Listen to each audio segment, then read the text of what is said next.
Պարոն Ղահրամանյան, ազգային ժողովը հաստատեց եկամուտների հայտարարագիր ներկայացնելու պարզեցման օրինագիծը, որը հարկային օրենսգրքում փոփոխությունների մասին նախագիծներ իր մեջ ներառում։ Շատերն ասացին, որ ՔՊ-ն հետ է կանգնել այն թեզից, թե բոլորը պետք է լրացնեն հայտարարագիր եւ տեսնեն եկամուտները։ Այս դեպքում պարզեցրեցիք, հանեցիք վարչական խախտումների վերաբերյալ տուգանքները ու այնպես դասավորվեց, որ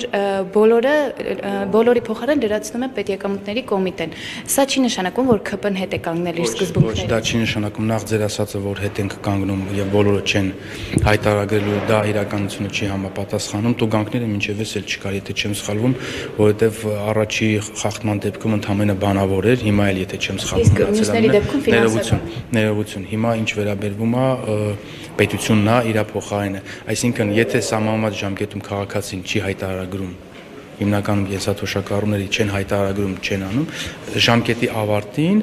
համակարգը ավտոմատ իր ունեցած տվյալները պետությունը որ եկամուտները որ տեսնում է, այդ տվյալները համարում է որպես եկամուտ տվյալ անձի եւ այլևս կարիք չկա համակարգ մտնելու այն մարդիկ, այն թոշակառուներ, օրինակ կամ այլ քաղաքացիներ, ովքեր բացի պետությանը հասանելի եկամուտներից այլ եկամուտներ ունեն, այդ մարդիկ պարտավոր են մտնել եւ իրենց եկամուտները հայտարարել։ Եթե չեն հայտարարագրում, ինչ է։ Դա արդեն ասեցիք ինչա լինի, շնորհակալություն։ Հետևանքներ ա լինելու բնականաբար, օրենքով հետևանքներ չկան, ոչ մի բան չկա, հետևանքը ո՞րն է լինելու։ Լսեք, տուգանքները ես կարծում եմ, որ եթե կա օրենք եւ խախտվում է օրենքը, տուգանքները այսպես թե այնպես մի օր հայտնվելու են եւ պետք է լինեն, դա բնական է բոլոր երկրներում, բոլոր օրենքների դեպքում, բայց քանի որ համակարգը նոր է ներդրվում, քանի որ դեռևս որտեւ գիտեք ինչ ցանկացած ուժ մեծ ռեֆորմ ինքը մեկա թե լավարկելու երկար ճանապարհ ունի, որտեւ պետություններ կան, որոնք օրինակ ինչպիսին Ամերիկայի Միացյալ Նահանգներն է 20 տարում է այս համակարգը ներդրել ամբողջությամբ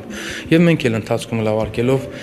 ես վստահ եմ, որ սա առաջի փոփոխություն չի հետագայում էլի փոփոխություններ կլինեն, որտեղ չեք բացառում տուգանքների։ Ոչ, իհարկե չեմ բացառում, առհասարակ այս մասով չեմ ասում, ես առհասարակ օրենքի տեսանկյունից եթե կա օրենք եւ խախտվում է օրենքը, կարող է մեկ անգամ ներվի, երկու անգամ ներվի կամ մեկ անգամ, երկու անգամ չէ, մի քանի տարի ներվի, բայց եթե կա օրենք եւ այն խախտվում է, բնականաբար հետևանքներ կլինեն։ Ես չեմ ասում, որ հետևանքները պարտադիր պետք է լինեն ֆինանսական տույժերի կամ տուգանքների տեսքով։ Շնորհակալություն։ Ինչի տեսքով կլինեն ըստ։ Դե այդ արդեն էլի եմ ասում, չէ, պետքա մի հատ հասկանանք ցանկացած մեծ ռեֆորմ ինքը եթե ուզում եք, որովհետև ամեն հասարակություն տարբեր է, մեր օրենսդրությունը տարբեր է, մենք կիրարկման ժամանակ իր թերությունները հասկանում ենք, որովհետև հիմա մեր ընդդիմությունը ասում են, դե մենք 3 տարի առաջ ասում ենք, 3 տարի առաջ 45 հատ բան էին ասում, մեկը ճիշտ դուրս եկավ, հիմա ամեն ձևի բան, թմկահարում են այդ մի հատ ճիշտ ասածը, բայց դա համոզվելու համար, որ ճիշտ է այդ 45-ից գոնե մեկը, դա պետք է, ասենք, պրակտիկորեն անցնի, շրջան անցնի, շնորհակալություն։